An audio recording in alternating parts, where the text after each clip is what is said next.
This story begins back in 1957 in Camberley, Surrey, when Jackie's natural mother, Christine, became pregnant. Being only 16 years old at the time and unmarried, this caused a lot of upset in her strict Irish Catholic family. When she got pregnant, she told her mother, and her mother told her to leave.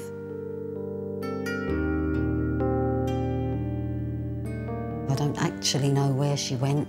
I can imagine she probably walked the streets for a while.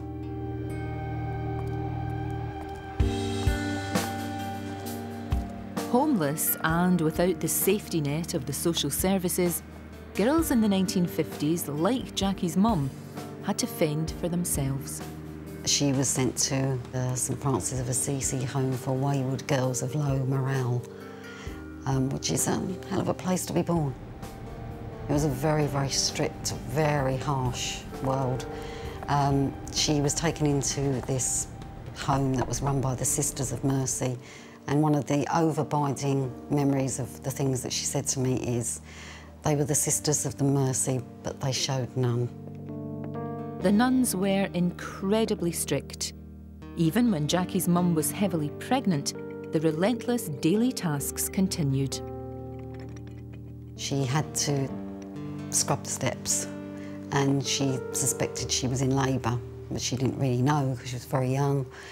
She was told to finish the job before she went up to the wards to have me.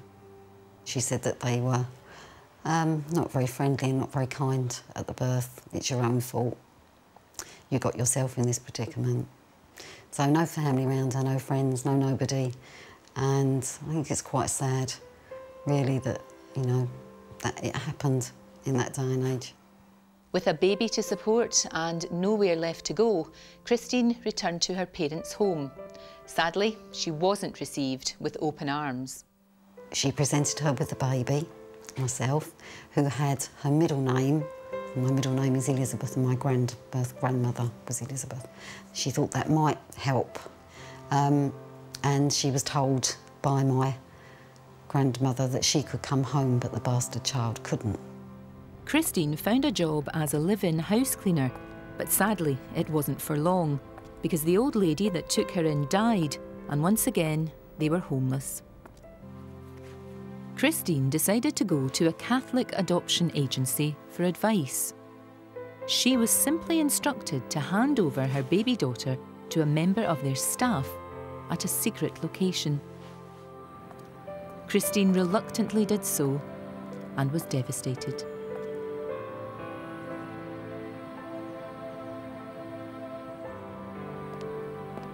I was never to be mentioned. My name was never to be mentioned. It was never to be mentioned that she'd ever had a child at all. You know, this day and age, she may have been given somewhere to live and some help, but back then there was none.